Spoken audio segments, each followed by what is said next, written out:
बहुत समय पहले की बात है। किशनपुर नामक गांव में मोहन नाम का एक व्यापारी रहता था। मोहन की पत्नी का नाम रमा और बेटी का नाम सीमा था। वो छोटा सा परिवार हंसी खुशी अपनी जिंदगी गुजार रहा था। मोहन वैसे तो बहुत कम बोलता था, लेकिन वो बहुत गुस्से वाला और जिद्दी था।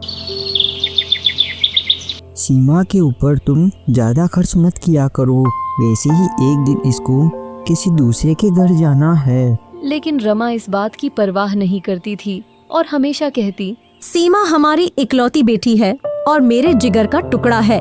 सबसे बड़ा दुख तो यही है कि ये एक बेटी है। अगर ये बेटा होता तो मेरे सुख दुख में मेरा साथ भी देता और मेरा वंश भी आगे चलता। लेकिन तुम जैसी पत्नी कह रहे थे, क्या मुझे बेटा नसीब हो सकता है? ये सुनकर रमा को गुस्सा आ गया और वो बोली, आप किस तरह की फालतू बातें कर रहे हैं? लड़कियां तो लक्ष्मी का रूप होती हैं और आखिर आप सीमा के पिता हैं, फिर भी आप इस तरह की फालतू बातें कर रहे हैं। पिता हूँ इसीलिए तो ऐसी बातें कर रहा हूँ। और मेरी एक बात ध्यान से सुन लो, अगर इस बार भी बेटी हुई तो मैं तुम्हें घर में नहीं रहने दूंगा और साथ साथ आने वाली उस लड़की को भी मार दूंगा। मेरी इस बात को याद रखना। संतान तो भगवान के आशीर्वाद से मिलती है, बेटा या बेटी पैदा करना क्या मेरे हाथ में है?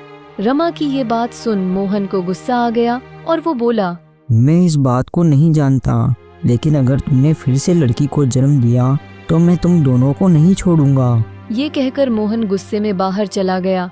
उसको इस तरह जाते हुए देखकर रमा रोने लगी।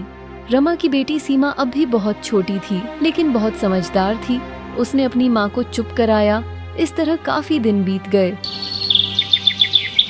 मैंने आपको बताया था कि माँ ने भाई को भेजा है मुझे अपने साथ ले जाने के लिए। माँ की तबीयत खराब है और घर की देखभाल करने वाला कोई नहीं है, इसीलिए मैं जा रही हूँ।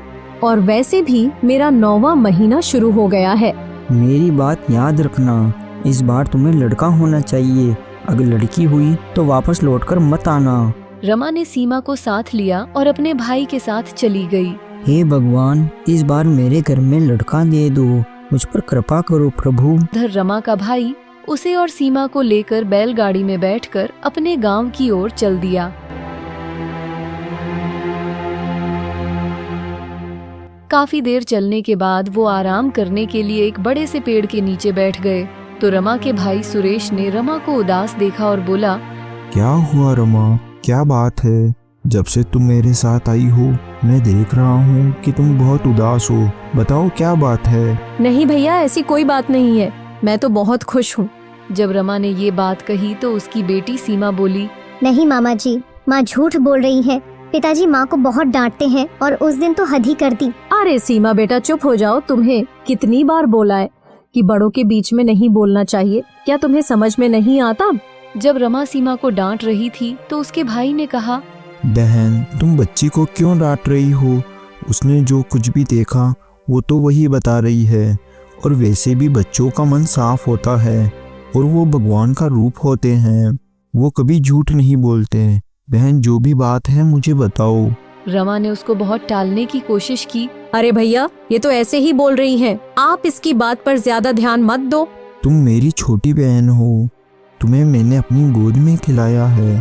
तुम्हारा चेहरा देखकर ही मैं बता सकता हूँ कि तुम उदास हो या खुश हो।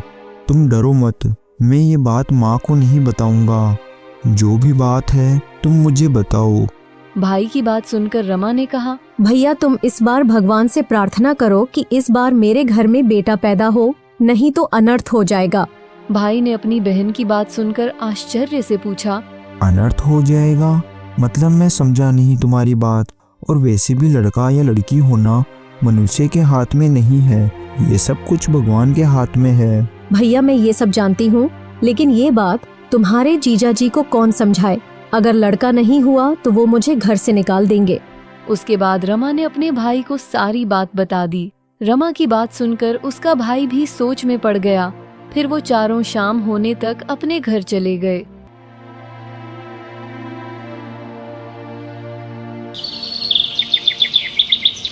फिर ऐसे ही कुछ दिन बीतने के बाद एक महात्मा मोहन के घर के बाहर आए। अरे क्या घर के अंदर कोई है? जरा बाहर आओ। महात्मा की आवाज सुनकर मोहन घर के बाहर आया। आपको क्या चाहिए? बेटा, मैं एक सन्यासी हूँ। बहुत देर से भोजन की तलाश में भटक रहा हूँ, लेकिन अभी तक मुझे किसी के घर से भी खाना नहीं मिला। परमात्मा तुम्हारा भला करेगा अगर तुम मुझे कुछ खाने के लिए दे दो तो। मेरे घर में अभी कुछ भी नहीं है, क्योंकि मेरी पत्नी मायके चली गई, इसलिए अभी मुझे भी खाने के लिए बहुत दिक्कत हो रही है। क्यों बेटा, तुम्हारी पत्नी तुम्हें छोड़कर क्यों चली गई? नहीं बाबा, मेरी पत्नी मुझे छोड़कर नहीं गई, बल्कि वो गर्भवती है, इसलिए अपने मायके गई है। इसलिए अभी मुझे आप क्षमा कीजिए, मुझे पूजा करने जाना है। अच्छा, तुम्हारी पत्नी गर्भवती है, इसीलिए मुझे तुम्हारे घर में शुभ लक्षण नजर आ रहे हैं। मोहन ने महात्मा की बात सुनकर पूछा। बाबा, शुभ लक्षण से आपका क्या मतलब है? आपकी बात मैं समझा नहीं। बेटा, सब समझ में आ जाएगा, क्योंकि तुम्हारे घर में लक्ष्मी खुद आ रही है। महात्मा की ये बात सुनकर मोहन खुश हो गया। बाबा, क्या आप सही कह रहे हो कि माता लक्ष्मी खुद मेरे घर आ रही है? हाँ बेटा, तुम्हारे दिन बदलने वाले हैं। जो तुम्हारे घर जन्म लेने वाली है, वो तुम्हारा भाग्य बदल देगी। बस तुम हमेशा उसका ध्यान रखना। अगर कभी उसकी आंखों में आंसू आए तो तुम्हारे घर में मुसीबत आ जाएगी, लेकिन अगर तुमने उसे संभाल कर रखा तो तुम्हारे घर में कभी भी धन दौलत की कमी नहीं रहेगी और तुम्हारा हमेशा भला होगा। महात्मा की बात सुनकर मोहन ने हाथ जोड़कर उनसे आशीर्वाद लिया। महात्मा जी, मैं आपसे वादा करता हूँ कि मैं मेरी आने वाली बच्ची को कभी दुखी नहीं करूँगा। उस दिन के बाद से मोहन के जीवन में परिवर्तन आने लगा। फिर कुछ दिनों बाद रमा ने एक बेटी को जन्म दिया, लेकिन रमा इस बात से बहुत ही चिंता में थी। लेकिन जब ये खबर मोहन को पता चली तो मोहन जल्दी से अपने ससुराल अपनी पत्नी और अपनी बच्ची से मिलने के लिए चला गया।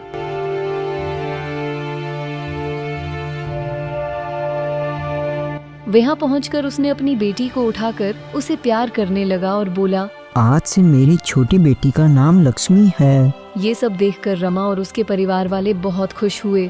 मोहन पहले से बहुत बदल गया था और उसकी छोटी बेटी लक्ष्मी तो जैसे उसकी आंखों का तारा बन गई। रमा ये देखकर बहुत खुश हुई। ऐसे ही कुछ साल बीत गए। मोहन लक्ष्मी का बहुत ख्याल रखता था। लक्ष्मी के साथ साथ अब वो सीमा का भी ध्यान रखने लगा और जब भी वो बाजार जाता तो आते हुए दोनों के लिए ढेर सारे खिलौने और खाने की चीजें लेकर आता। लक्ष्मी और सीमा भी अपने पिता का प्यार देखकर बहुत खुश होती। रमा कभी कभी मोहन से कहती, आप ज्यादा प्यार से अपनी बेटियों को बिगाड़ दोगे। ये सब कुछ लक्ष्मी के कारण ही तो हो रहा है। अगर उसके लिए नहीं लाऊंगा तो फिर किसके लिए लाऊंगा? आप सच कह रहे हो।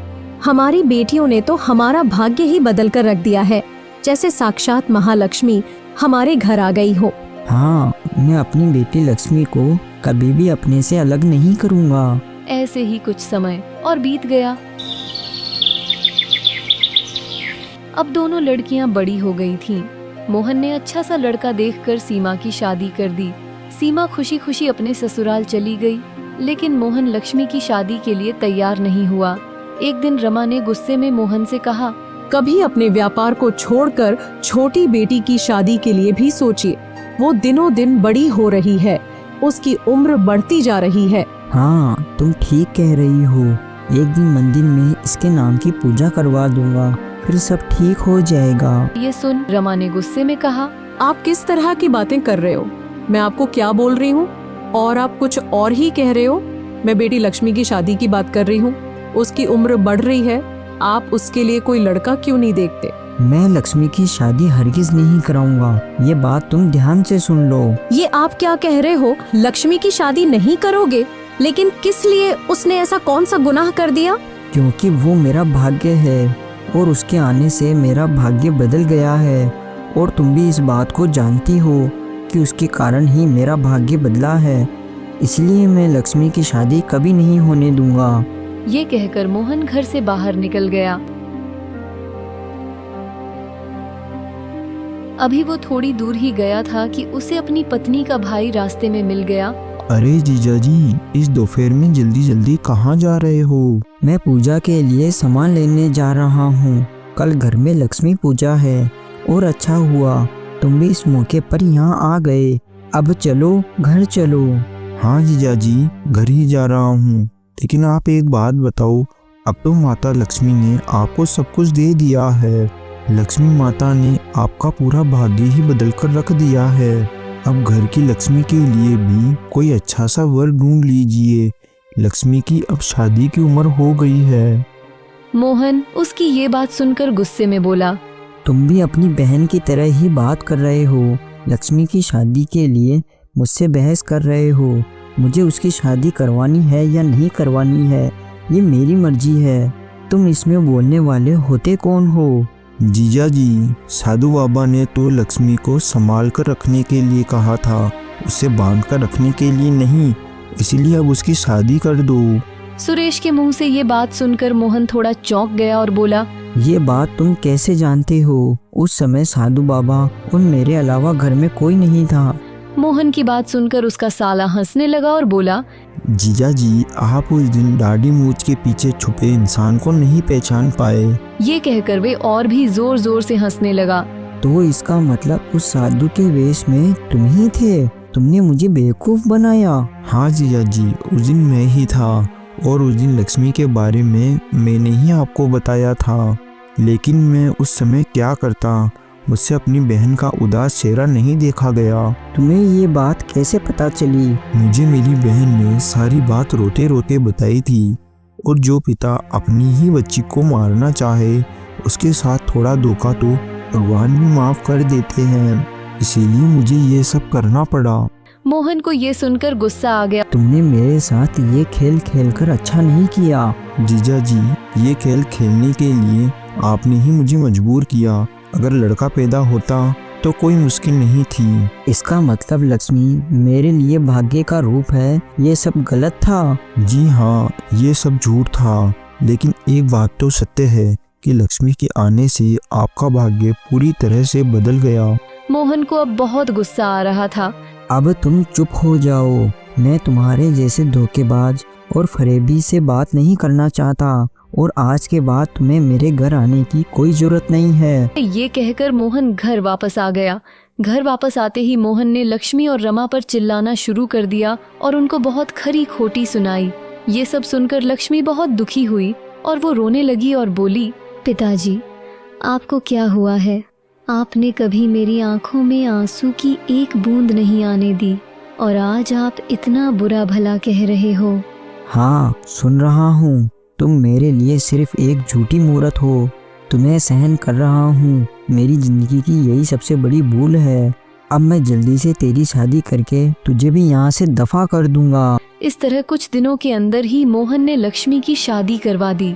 लक्ष्मी रोते रोते अपने घर चली गई। लक्ष्मी के जाते ही जैसे मोहन का सारा जीवन दुख में हो गया। कुछ समय के बाद ही उसे व्यापार में बहुत नुकसान होने लगा और मोहन कंगाल हो गया। उसके ऊपर बहुत सारा कर्ज हो गया। उसके घर में सुबह शाम पैसे लेने वाले आने लगे। फिर ऐसे ही कुछ दिन बीतने पर मेरे पास अब सोने के ये आखिरी 2 कंगन बचे हैं। उन्हें बेचकर अगर आपका कुछ कर्ज उतर जाए तो आप उनको बेच दो।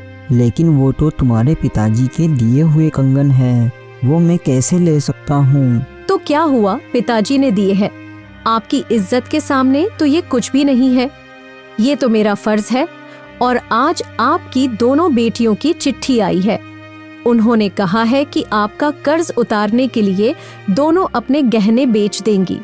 मोहन ये सुनकर आश्चर्य में पड़ गया और बोला, बेटियों ने मेरे कर्ज के लिए अपने जेवर बेचने की सोची और मैं हमेशा उन्हें बोझ समझता रहा और हमेशा बुरा भला कहता रहा। मैं कितना बुरा बाप हूँ। दोनों बेटियां आपसे बहुत प्यार करती हैं। वो आपको दुखी नहीं देख सकती। मोहन ये बात सुनकर रोने लगा। हे भगवान, मुझे माफ कर दो। मैं बहुत बड़ा पापी हूँ। मैंने जीवन भर अपने मतलब के लिए सोचा। मुझे माफ कर दो भगवान। मैं माफी के काबिल तो नहीं हूँ। रमा मोहन को इस तरह रोता देखकर बोली, आप शांत हो जाइए और भगवान के लिए ऐसा मत बोलिए। नहीं रमा, मुझे बोलने दो, क्योंकि मैंने तुम्हें भी बहुत बुरा भला कहा है और हमेशा तुम्हें दुख दिया है और लक्ष्मी बेटी का भी बहुत दिल दुखाया है और सीमा को भी उल्टा सीधा बोलने में कोई कसर नहीं छोड़ी। मैं अपनी बच्चियों को संभाल कर नहीं रख पाया। हे भगवान, मैं कितना बड़ा पापी हूँ। आप भगवान पर विश्वास रखिए, सब ठीक हो जाएगा। आज मुझे एहसास हो रहा है जिंदगी में मैंने जो भी गलतियाँ की है, आज के बाद मैं वो सब सुधार लूँगा और अब मैं अपनी बेटियों के पास माफ़ी मांगने जा रहा हूँ। आपको अपनी गलती का एहसास हो गया, यही आपका सबसे बड़ा प्रायश्चित है। चलो हम दोनों चलते हैं अपनी बेटियों से मिलने के लिए, सब कुछ ठीक हो जाएगा। वो दोनों आपको देखकर बहुत खुश होंगी। उसके बाद मोहन रमा को लेकर अपनी बेटियों से मिलने के लिए चला गया।